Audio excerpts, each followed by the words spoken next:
next presenter, Dr. Joanne Entwistle. So excited to introduce her. She's all the way here from London. She's the author of The Fashioned Body and doing some really fantastic research in this area. I'm going to read from the paper her title so that I don't mess it up. Fashion Models and Modeling, New Models of Diversity. So please join me in welcoming Joanne.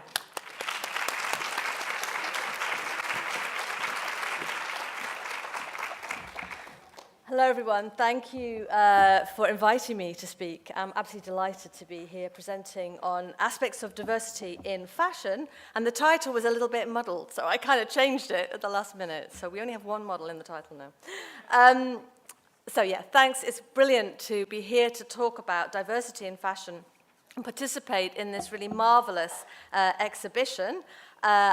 Symposium. And what I want to do today is use this as an opportunity to reflect on earlier work that I did on high fashion modeling in London and New York, many years ago now, and connect it to a more recent project that I'm doing on looking at fashionability on Instagram, which really started out as a kind of personal interest, but is kind of morphing into an academic interest. I think maybe a lot of what I'm going to say has been picked up by the previous speakers and conversations, so we'll see, there's connections. Some of what I'm going to say is a little bit historic, but we might reflect on how far the industry has moved. I also want to say a big thank you to my friend Elizabeth Wissinger for helping with early drafts of this paper. Okay, wave after wave of media storms and stories have drawn attention to the lack of diversity within the fashion industry. And much of this is focused on the size zero moral panic, linking models to eating disorders and challenging the lack of large or even regular-sized bodies, the paucity of black and ethnic models, as well as the lack of older women and bodies that are differently abled, and so on. To each of these criticisms, the fashion industry reacts slowly or barely at all, sometimes allowing the occasional token alternative to the young, thin, white aesthetic, with the occasional use of larger models, the occasional transgender model, and recently in the UK we had the first British Muslim model as the face of a Henny's campaign in 2015. And I'm using this slide from Grazia. I actually picked this up in the airport on Wednesday, and I was delighted to see a really different looking Grazia cover, which is their version, their take on diversity during London Fashion Week. But these kinds of covers are not all that common. These alternatives to alternative ideas of beauty and occasional different models of beauty are noteworthy and newsworthy precisely because they deviate from the fashion norm. However, diversity isn't or shouldn't be a novelty. It's only when diversity isn't being talked about, when it isn't commented on, when it's taken for granted, will we have true diversity in the industry. Paralleling these debates and developments within the fashion industry, we've seen the rise of social media platforms where beauty ideals and notions of the fashionable body are different and often challenging of that fashion standard. Now, social media gets a lot of flack for heightening the apparent body dysmorphia of young people. Only this week, the only female bishop in the UK, the Bishop of Worcester, came out with, was on the radio a lot talking about the problem of social media and young people's body image and claiming there was a correlation. However, I would suggest that social media isn't one entity, and it doesn't promote a singular aesthetic, and it opens up spaces, possibly as well as closing them down. And I want to do three things, really, in my paper today. It's kind of three parts, if you like, to my argument. I want to first focus on professional practices and structures, especially taste structures within the industry, that serve to reproduce again and again the skinny aesthetic. And I'll do it by reflecting on my own fieldwork in the modeling industries of London and New York. Secondly, I want to then argue that it's not inside the fashion industry, but on social media, and specifically Instagram, where we can see alternatives to the standard, the industry standard. And I'm going to focus on the figure of the Instagram mum, or mom, who, with her mummy tummy and her jelly belly, celebrates being fashionable well into her 30s, 40s, 50s, and beyond.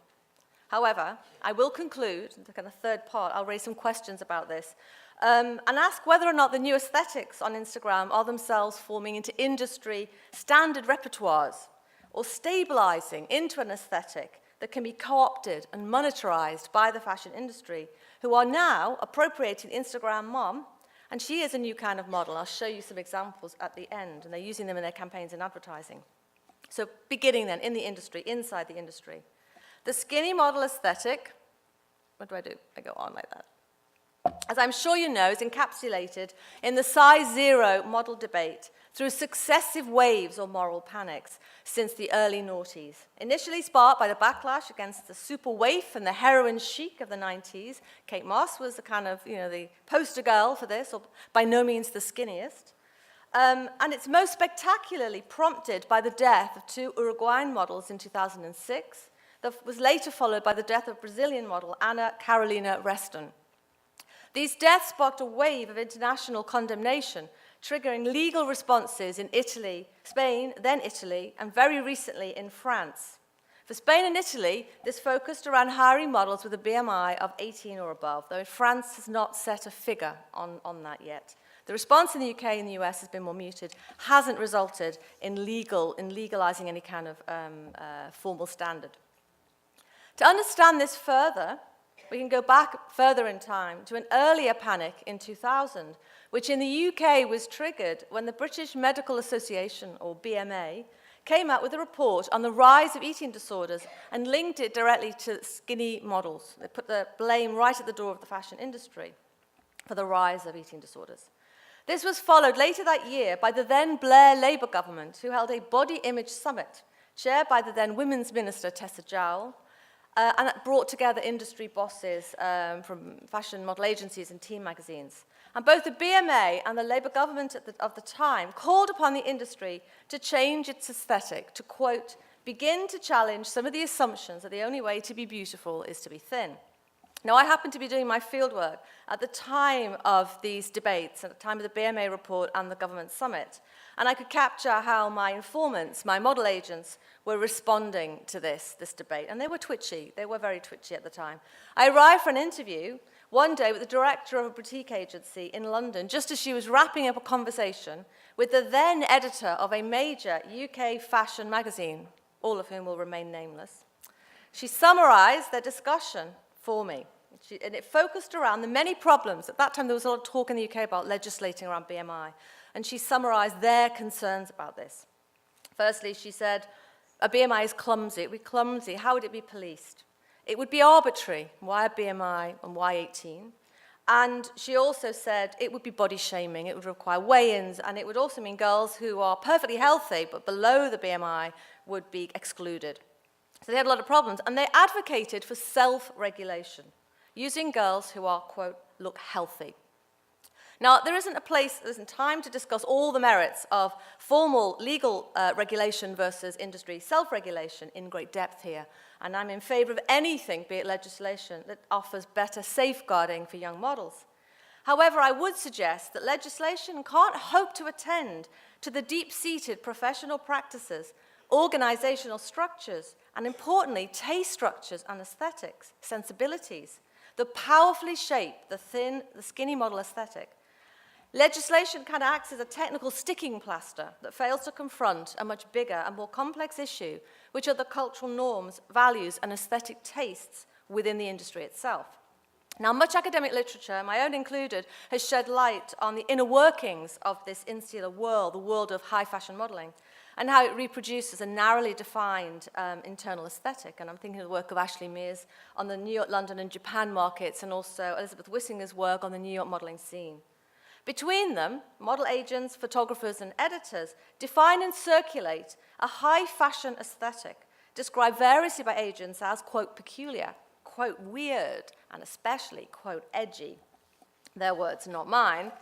Each size zero panic then is a recurrent kind of familiar theme, a kind of blame game or buck passing that circulates as to who do you blame in the industry for the skinny model aesthetic, with some fashion editors even blaming us, the reader, in the first place, because we buy the magazines, and apparently we like our models to be emaciated skeletons. However, we cannot hope to understand the fashion aesthetic in isolation by blaming one or other agent in the industry, not even the fashion editors, who are the ones frequently blamed in the media whenever there's a kind of debate about this. They're the ones about the skinny girls in their editorials. Instead, we have to look at the whole fashion image-making machine, but especially the triad between the designer, the editor, and the model agent, and the circulation of this aesthetic between them. Let me go forward. And I thought this quote from former Australian Vogue editor Kirsty Clements in The Guardian in 2013 summarizes the circulation and also the buck-passing logic. She says, when it comes to who should be blamed for the portrayal of overly thin models, magazine editors are in the direct line of fire. But it is more complex than that. The fit model begins the fashion process. Designer outfits are created around a live in-house skeleton. After the shows, the collection's made available to the press for use in shoots. We kind of heard this earlier, right? These are the samples that we work with, and they're obviously the size of the model who wore them. Thus, a stylist must cast a model who will fit these tiny sizes, and they have become smaller since the early 90s. We have couture dresses arrive in Europe that are so minuscule they resemble christening robes. Now, we've seen the problem with sample size. We can't rehearse all that debate, but sample sizes maybe provide one answer to the origins of the thin body in fashion, although we could ask why, which we have already been asking. Why so small? Wissinger suggests, well, she offers one possible explanation, that the sheer quantity of images wrought with the internet and social media since the 90s have led these fashion agents to push the already skinny aesthetic to the nth degree to capture our attention. That's a possible theory, but we've got other ideas and theories we could talk about. I would argue then that tastes for this extreme look are entrenched in the industry. Clements described how the most pathetically thin model she'd ever seen was admired by a colleague. It's in the same article, and she said, "I know it's terrible, but I think she looks great." This taste formation for extreme clothes hangers is widely shared then by many of the influential agents inside. We're hearing today that it's not shared by all of them, which is fantastic. But there is a kind of collective embodied aesthetic that has little reference to the real bodies outside in their diverse shapes and sizes, who are at the end of it all the consumers of the images and the clothes that they produce.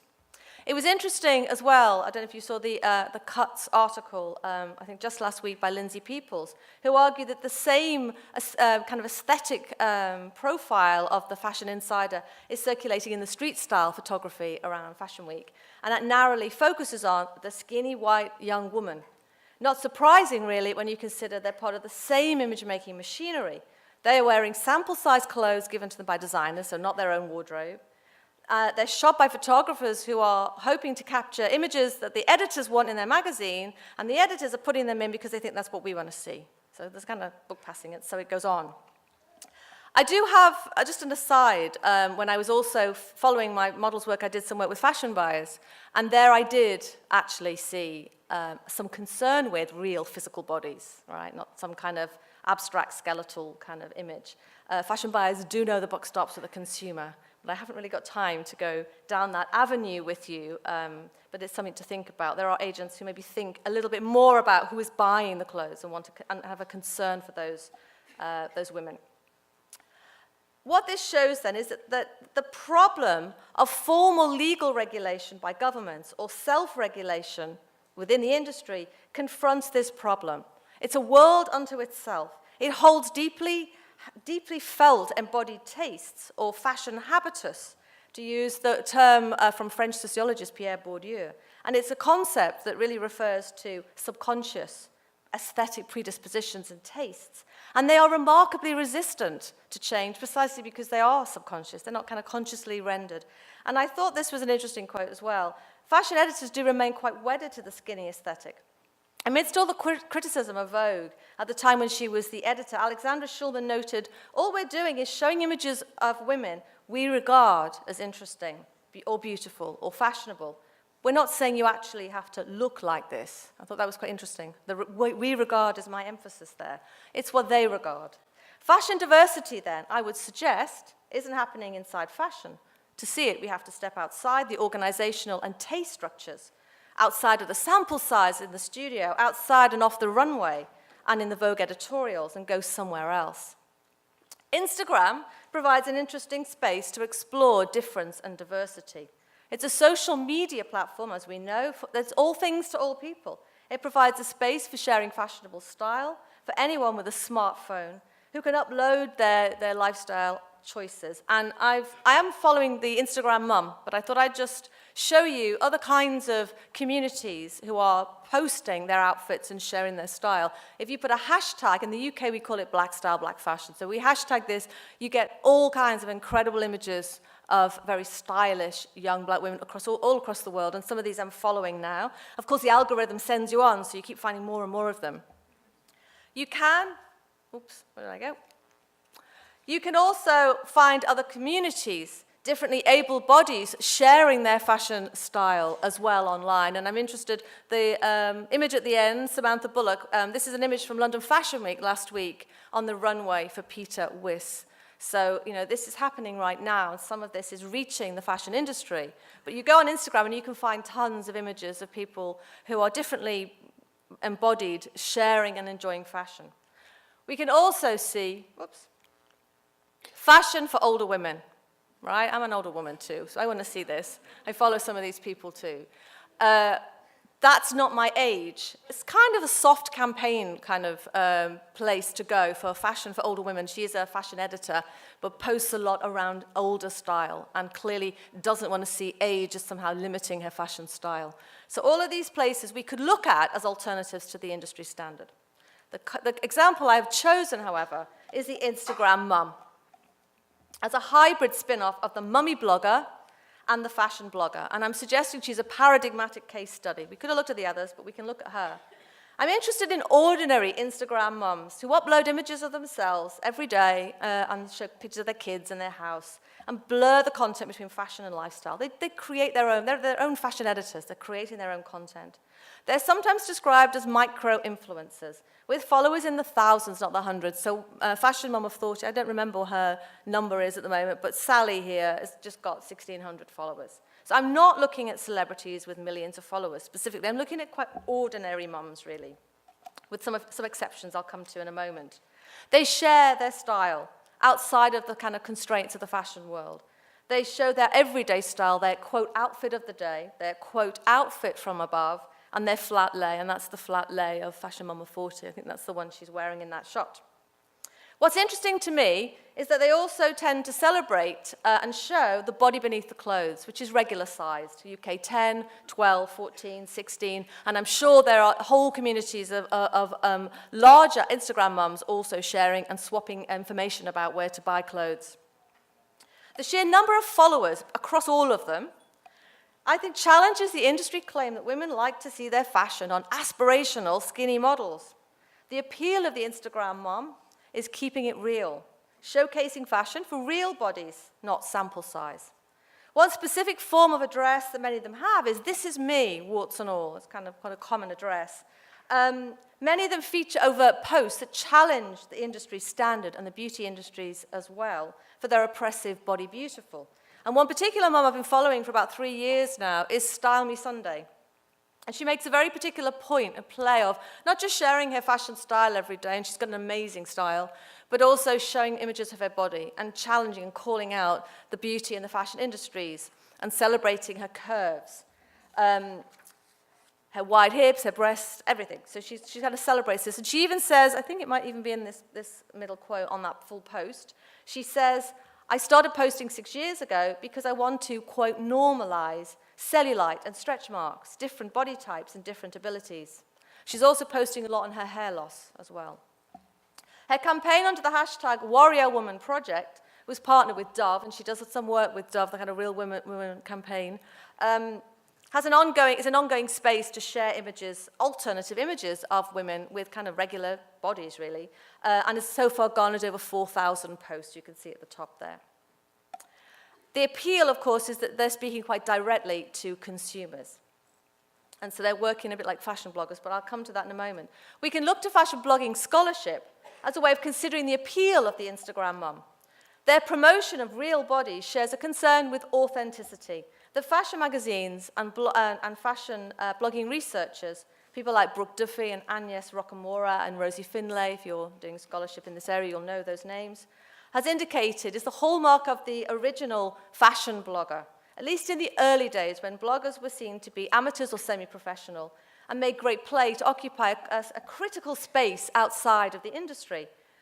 Duffy argues, with reference to magazines, she says there's a tension between the traditional constructions of idealized womanhood in these in magazines that it sort of sits uneasily with this kind of claimed authenticity that magazines also do with us.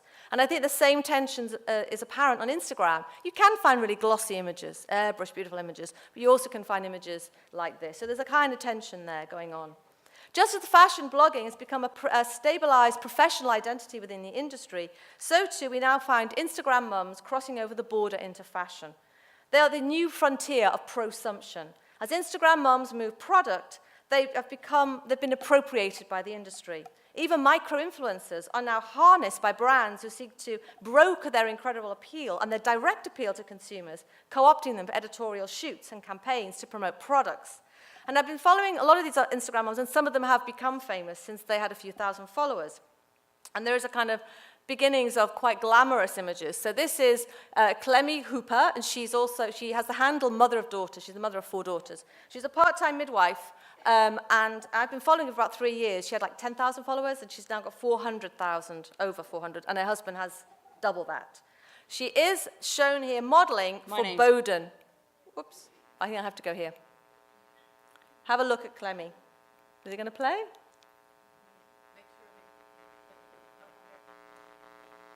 My name's Clemmy Hooper. I'm a midwife, I'm an author, I have an Instagram account called Mother of Daughters, and I'm also a mum. My children call me Mum, Mama, and Mummy, Mummy, Mummy, Mummy, Mummy. My mum mantra is just to let it go. So if you're having a really bad day, write that day off, because the next day will probably be absolutely fine. Since I've become a mum, I feel like I'm more experimental, and I just go for whatever I feel. Okay. I'm just going to quickly move on. I'll show you the Bowden Wear It Like a Mum. It's completely about Instagram mums. It's harnessed the appeal of them. Nice mum jeans. Nice mum shirt. Looks like a mum. Wears it like a mum. Strange how that can sound like an insult. Why is mumsy what we call jeans that do nothing for our bum? When did the word mum become anything but a compliment? Mum is powerful, so is... Mother. Mama. Mama. Mummy, mummy, mummy, mummy, mummy. Mum! Sometimes she calls me daddy. To the mums who are not defined. Okay, I think we might have to just wrap that up because it goes on a little bit, but it's fun and it shows the way in which Instagram mums are harnessed by brands now. They're brokering the appeal and their diverse kind of shapes and sizes to sell stuff to us. So how might we critique the Instagram mum? Are they new models of diversity or new models dressed increasingly like the old models? 2 of them in there are professional models, actually. You can probably tell which the 2 were. The Instagram mum is a new kind of fashion model, presenting us with a kind of diversity in terms of size, shape, age, race, and ethnicity. But what happens when they become fashion editorial material, when they become brand ambassadors? Are we seeing the new aesthetics of Instagram being stabilized in conventional fashion terms? And one way we might think about this is to consider the Instagram mom performing what Wissinger calls glamour labor, referring to the way in which their bodies perform the ongoing labor of being seen on social media, commodifying their life for consumption on these visual platforms. So I want to just conclude then by suggesting that while fashion plays lip service to diversity, the professional practices and embodied taste structures in the industry are quite firmly wedded to the skinny aesthetic, and it's changing, but too slowly. Real diversity is happening elsewhere, and I'm suggesting we can find it in social media, and particularly in Instagram, as a space that is increasingly also cannibalized by the industry that manages to have its cake and eat it, retaining the skinny aesthetic while simultaneously drawing on these ordinary bodies of Instagrammers as and when it serves their purpose and their market. We need to critique these entanglements and incursions and blurring of these 2 worlds then, the institutional and contractual arrangements that might stabilize the emerging Instagram aesthetic, what new assemblages might emerge, who gets to work with brands, and what forces are working to maybe restrict the aesthetics on Instagram. But I want to end on a positive note. Early academic work on subcultural theory pointed to the everyday creativity of young people, their active play with fashion. And I want to suggest there's a similar kind of play of creativity on Instagram where you can still find some space for alternative ways of performing fashionability. Thank you.